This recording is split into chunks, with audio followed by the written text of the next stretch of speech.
अच्छा, जब हम स्टार्ट करते हैं next topic which is cerebral palsy. सबसे पहले सेरेब्रल पाल्सी का उन्होंने केस प्रेजेंट किया है कि 3 साल का बच्चा है, इन्फेंट, और बॉर्न हुआ है विथ प्री मेच्योरली, वो बच्चा बॉर्न हुआ है, ठीक है, प्री टर्म है, और उसको वेंटिलेशन की ज़रूरत है, अपनी रेस्पिरेटरी डिस्ट्रेस की वजह से वेंटिलेशन पे है। अब वो बच्चा वॉक भी नहीं कर पा रहा, टॉक भी नहीं कर पा रहा, ठीक है, बोल भी नहीं पा रहा। उसकी टोन जो है वो ज़्यादा हो गई है, इंक्रीज्ड टोन उसकी लेग्स में। बच्चे के रिफ्लेक्सेस जो हैं वो बाजुओं में और लेग्स में इंक्रीज़ हो गए हैं, रिफ्लेक्सेस आर इंक्रीज। पोजीशन उसकी लेग्स में जो ना सिजरिंग पोस्चर है, कैंची की तरह बिल्कुल, ये पोस्चर है क्रॉस कर रहे हैं, scissoring posture when held by axilla. और बाकी उसमें कॉग्निटिव डेवलपमेंट बच्चे की नॉर्मल है, और पेरी वेंट्रिकुलर ल्यूकोमलेशिया जो है एमआरआई पे मिला है, ठीक है। तो ये एक्चुअली एक टिपिकल केस है सेरेब्रल पाल्सी का। ये एक मोस्ट कॉमन मोटर डिसेबिलिटी है चाइल्डहुड की, परमानेंट डिसऑर्डर है जो बच्चे की मूवमेंट की एबिलिटी को, बैलेंस, पोस्चर को ये अफेक्ट करती है। इसमें डेवलपमेंटल इंजरी, एबनॉर्मल डेवलपमेंट की वजह से होता है, या इंजरी हो जाती है डेवलपिंग ब्रेन को अकरिंग बिफोर बर्थ। तो इसकी डेफिनेशन अगर हम देखें, cerebral palsy is defined as a, ये एक नॉन प्रोग्रेसिव परमानेंट डिसऑर्डर है पोस्चर का और मूवमेंट का। याद रखें सेरेब्रल पाल्सी की definition, it is a non progressive लेकिन permanent disorder of posture and movement. तो it is a static encephalopathy, हम इसको कहते हैं स्टैटिक एंसेफेलोपैथी, क्योंकि प्रोग्रेस नहीं करती।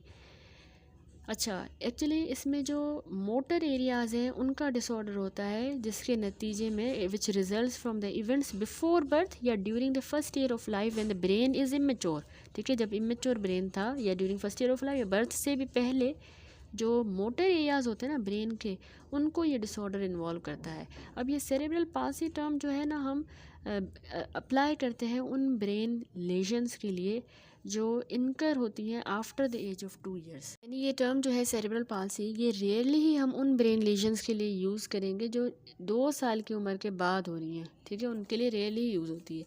एक्चुअली सेरेब्रल पाल्सी जो है, सेरेब्रल का मतलब है ब्रेन, पाल्सी का मतलब है वीकनेस या प्रॉब्लम विद मसल यूज़, ठीक है। तो इसमें एक तो मोटर डिसऑर्डर होते हैं, मूवमेंट, टोन और पोस्चर का। ये एक्चुअली नॉन प्रोग्रेसिव इंजरी या लेजन जब हो डेवलपिंग फीटस को या इन्फेंट के ब्रेन को, उससे होती है, और परमानेंट कंडीशन है यानी लाइफ लॉन्ग कंडीशन होती है, ठीक है। तो ये इसकी समरी थी। अच्छा, अब इंसिडेंट्स देखें। Incidence of cerebral palsy is 1000 में से 7 को लाइव बर्थ में होती है, और 500 केसेस पर 1 लाख पॉपुलेशन में इसकी प्रेवलेंस है।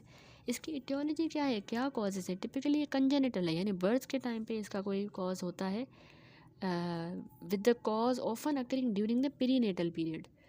तो ज़्यादातर कॉज अननोन होता है मेजॉरिटी ऑफ द केसेस में। टाइमिंग के लिहाज से अगर हम देखें, टाइमिंग ऑफ ब्रेन इंजरी, एक होता है प्रीनेटल, पेरीनेटल, पोस्टनेटल। प्रीनेटल में इससे पहले कि बर्थ हो, most commonly cerebral palsy prenatal वजूहत से होती है। उसमें माँ को अगर इन्फेक्शन था, मैटरनल इन्फेक्शन जैसे रूबेला या साइटोमेगालोवायरस, या फीटस स्ट्रोक हुआ, ठीक है, या जेनेटिक डिसऑर्डर था, या प्लेसेंटल एबनॉर्मलिटीज़ थी, पेरी वेंट्रिकुलर ल्यूकोमलेशिया जिस तरह यहाँ पे भी केस है, तो उसमें ये प्री नेटल कॉजेज़ में आ गए, जिसमें डैमेज होगा white matter of the brain को, स्पेशली प्री मेच्योर इन्फेंट्स में, ठीक है।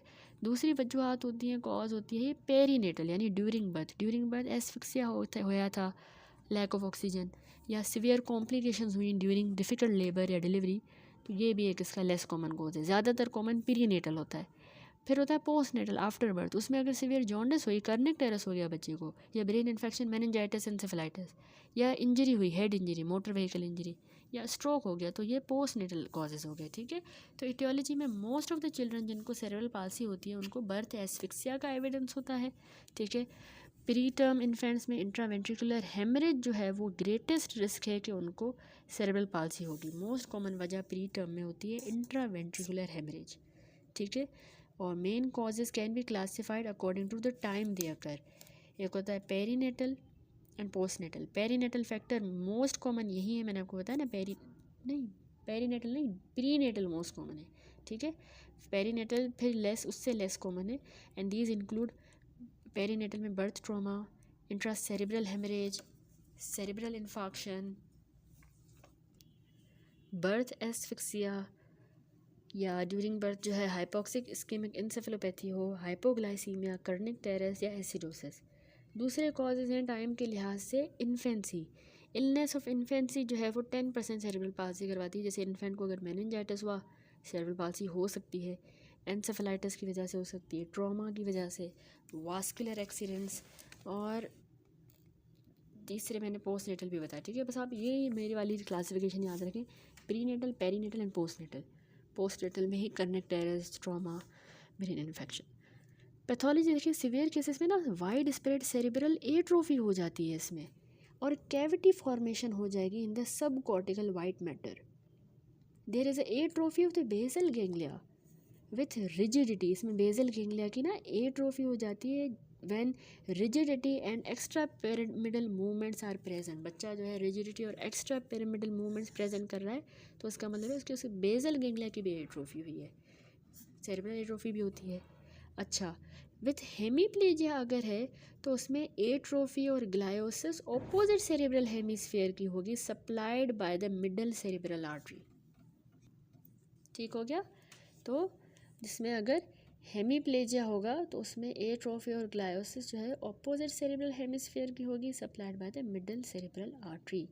अब क्लासीफाई हम कैसे करेंगे? क्लासिफिकेशन जो है इसकी बेस्ड है on the predominant motor deficit. Table 14.14 में अगर आप देखें तो इसमें डिफरेंट फॉर्म्स हैं सेरेब्रल पाल्सी की। Approximate percentage of cerebral palsy given है। Spastic diplegia 35%, spastic quadriplegia 20%। ठीक है, डायप्लेजिया होता है कि सेम दोनों लिम्स इन्वॉल्व हों, दोनों लेग्स, तो उसको कहते हैं स्पास्टिक डायप्लेजिया, 35% कॉमन है। ठीक है, दूसरा है स्पास्टिक क्वाड्रिप्लेजिया। तो क्वाड्रिप्लेजिया में चारों लिम्स होंगे, ट्रंक, ऑफन फेस और माउथ, ये सिवियरेस्ट फॉर्म है और 20% कॉमन है। स्पास्टिक हेमीप्लेजिया में हाफ साइड, एक साइड बॉडी की अफेक्ट होगी, राइट आर्म और राइट लेग, या लेफ्ट आर्म या लेफ्ट लेग, कोई भी हाफ, 25%। एक्स्ट्रा पिरामिडल में एथिटोइड एंड डिस्काइनेटिक सेरेब्रल पाल्सी आ जाती है। ठीक है, इसको कहते हैं एक्स्ट्रा पिरामिडल। और इसके अलावा एटोनिक टाइप भी है, मिक्स्ड सेरेब्रल पाल्सी भी है। तो ये जो है ये लोकेशन अफेक्टेड बॉडी पार्ट्स के हिसाब से क्लासिफिकेशन। दूसरी क्लासिफिकेशन होती है मूवमेंट डिसऑर्डर के लिहाज से।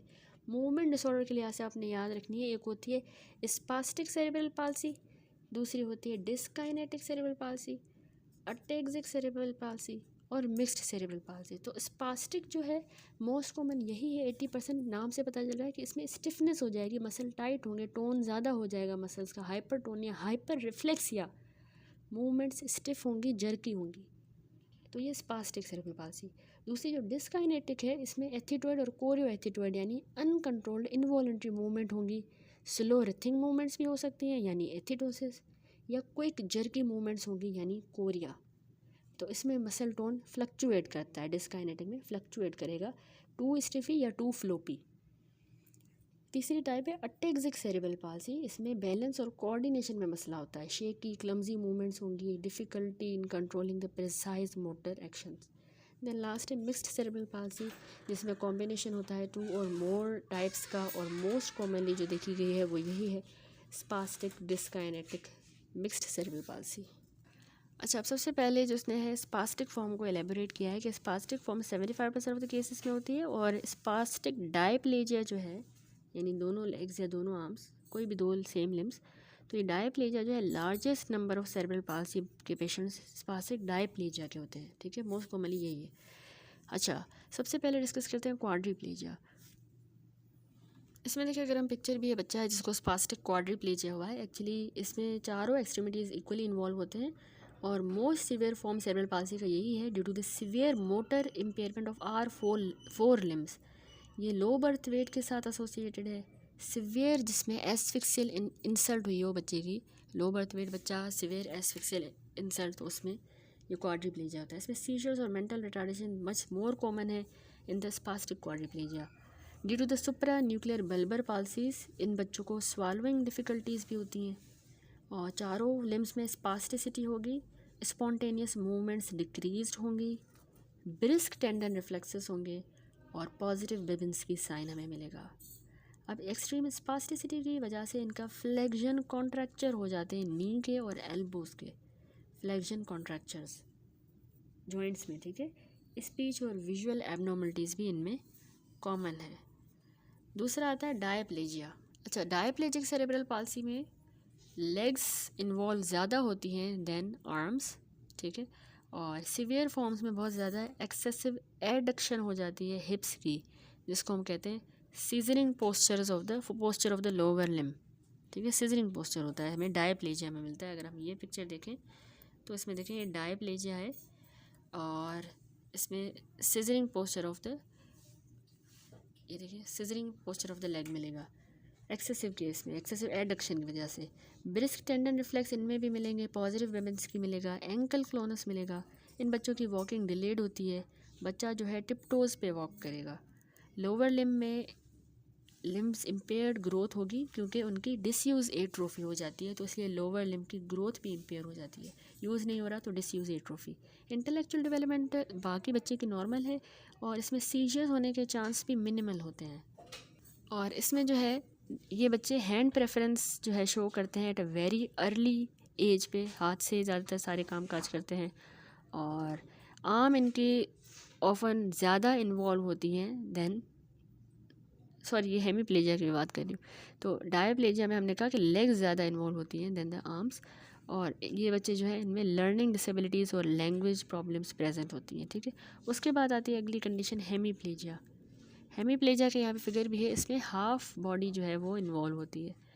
तो ये जो है hand preference very early age पे शो करते हैं, ठीक है।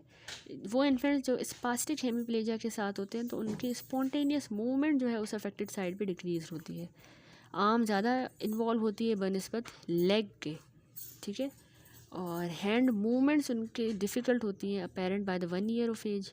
वॉकिंग उनकी डिले हो जाती है, 18 से 24 महीनों तक वो पहुंच जाते हैं और उनकी वॉकिंग डिले रहती है, ठीक है।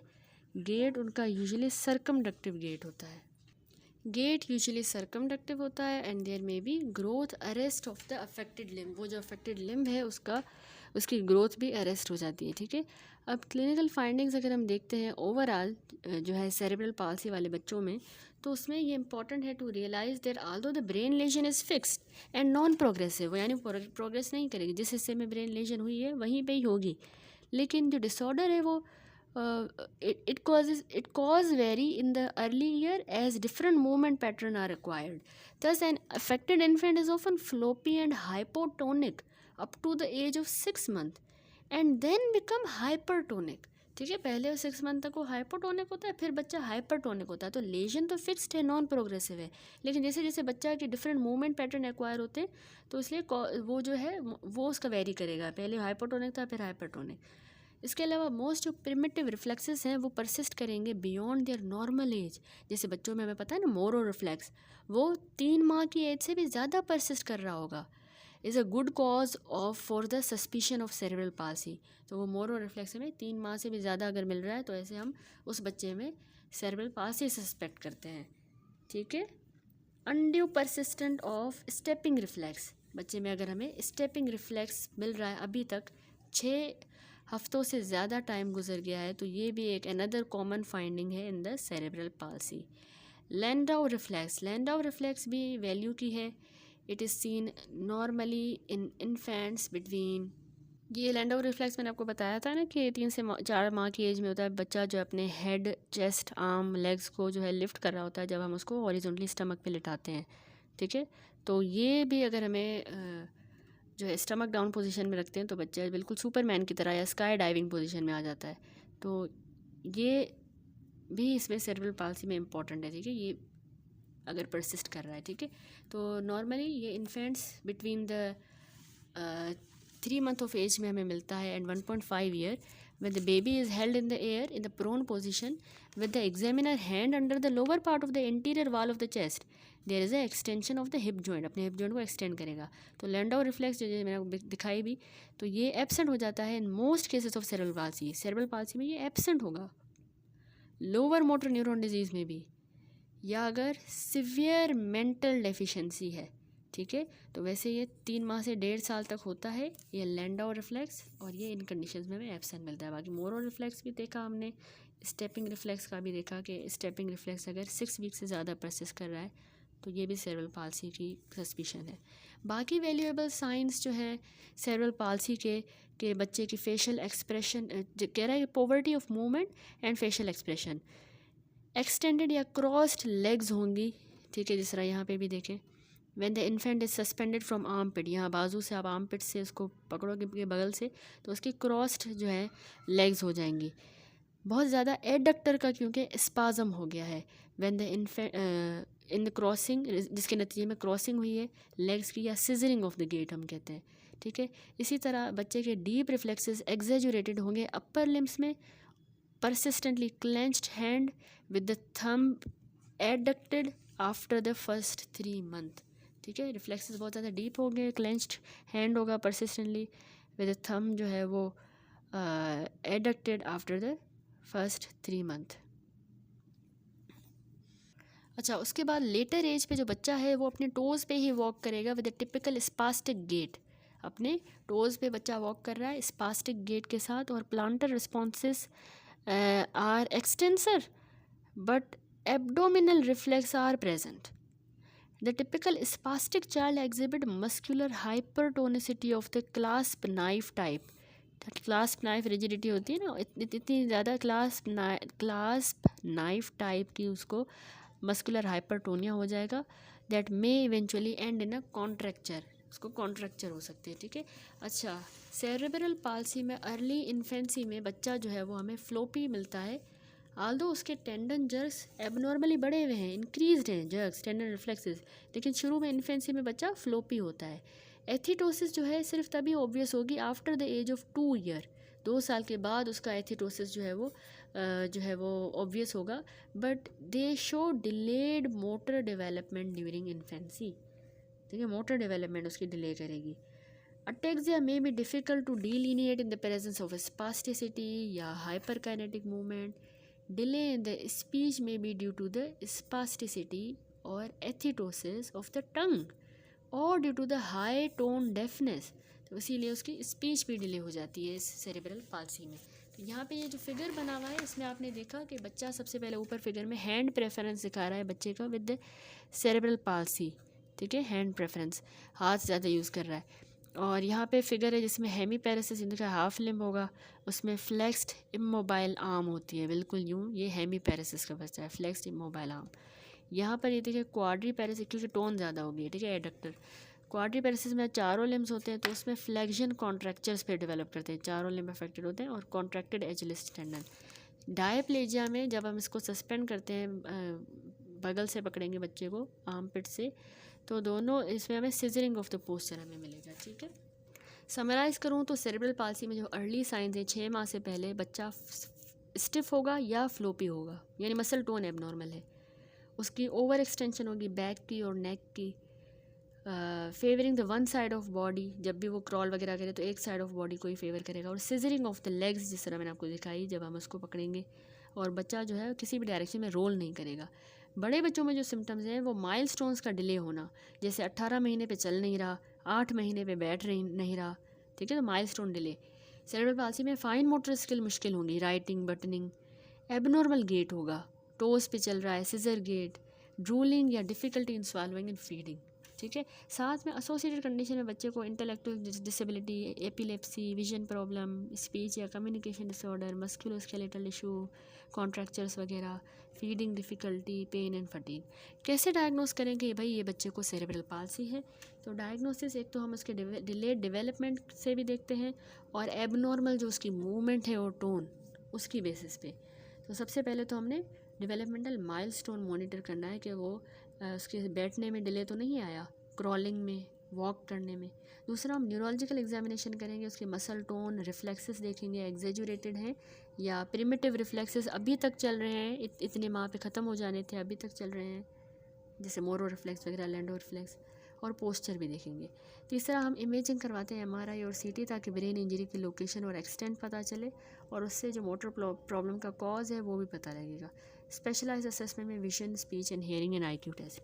The diagnosis is mostly clinical, careful history and physical examination to exclude any progressive CNS disorder like degenerative brain disease, spinal cord tumor, muscular dystrophy. एक से ज़्यादा अगर more than one child with the motor deficit same family में present कर रहा है तो वो हमें अलर्ट कर देगा फिजिशियन को to the likelihood of disease other than the cerebral palsy. क्योंकि वैसे ही अगर कंडीशन फैमिली में भी है तो वो सेरेब्रल पाल्सी नहीं होगी, क्योंकि ये इंसल्ट की वजह से होता है, एक्यूट इंसल्ट, पेरीनेटल, प्रीनेटल या पोस्टनेटल इंसल्ट ब्रेन को. तो अगर ये फैमिली में है तो वो कोई जेनेटिक की तरफ, किसी डिजीज़ की तरफ इशारा होगा. ठीक हो गया. मैनेजमेंट में हमने क्योर नहीं है लेकिन सेरेब्रल पाल्सी ट्रीटेबल है. ये life long multi disciplinary approach करनी होती है. Physical therapy, occupational therapy, speech and language therapy. Medication में हम एंटी स्पास्टिक मेडिकेशन देंगे जैसे बैक्लोफेन, बोटुलिनम टॉक्सिन इंजेक्शन ताकि मसल रिलैक्स हो. ऑर्थोपेडिक ब्रेसेस होते हैं जो सपोर्ट करेंगे orthosis. Surgery, selective dorsal rhizotomy. Neurosurgical processes sensory nerve root को कट कर देते हैं ताकि सिवियर स्पास्टिसिटी रिड्यूस हो. Treatment with the cerebral palsy consists of physical occupational therapy, control of the seizure, stretching exercise, surgical procedure to prevent contracture. हमारा M है कि बच्चे की फ़िज़िकल डिसेबिलिटी को ट्रीट करें ताकि उसका फंक्शन इम्प्रूव हो और सेकेंडरी कॉम्प्लिकेशंस होने से प्रिवेंट करें of the musculoskeletal system. Exercise हमने एडवाइस करनी होती है ताकि बच्चे को कॉन्ट्रैक्चर्स ना हो. टाइट एचएलएस टेंडन जो है ये कॉमन प्रॉब्लम होती है इसमें कि एचएलएस टेंडन टाइट हो जाता है. इन केस ऑफ कॉन्ट्रैक्चर तो उसमें हमें सर्जिकल ट्रीटमेंट करना होगा. एडक्टर टेनोटोमी. अच्छा, तो इसमें टाइट एचएलएस टेंडन जो है ये कॉमन प्रॉब्लम होती है और इन केस ऑफ कॉन्ट्रैक्चर्स इसमें हमें सर्जिकल ट्रीटमेंट करना होगा. एडक्टर टेनोटोमी, श्वास ट्रांसफ़र एंड रिलीज. टेनोटोमी होता है कि टेंडन को हमें डिवाइड करना होता है, कट करना होता है. ठीक है, टेंडन ट्रांसफ़र और रिलीज़ और श्वास जो है उसका ट्रांसफ़र करेंगे. डायज़ेपाम, बैक्लोफेन, लायोरेसल के नाम से. इसके अलावा डेंट्रोलिन. ये जो दवाइयाँ हैं ये स्पास्टिसिटी को रिड्यूस करेंगी लेकिन ड्राउजीनेस, लेथार्जी और poor handling of salivary secretions जो है इसके लिमिटिंग फैक्टर्स हैं. एथिरोसिस वाले पेशेंट्स जो है वो लीवोडोपा से भी फ़ायदा ले सकते हैं. और दूसरा मैंने आपको बताया कि हम बोटॉक्स भी दे सकते हैं या डीप ब्रेन स्टिमुलेशन. और ठीक है, तो प्रोग्नोसिस वैसे इसकी डिपेंड करता है एक्सटेंट ऑफ डिसेबिलिटी पे और type of and intensity of rehabilitation efforts. Physical and intellectual ability are the primary determinants of the functional potential. That's it. यहाँ पे टॉपिक हमारा कंप्लीट होता है. नेक्स्ट वीडियो से इंशाल्लाह अगला टॉपिक मेंटल रिटार्डेशन स्टार्ट करेंगे.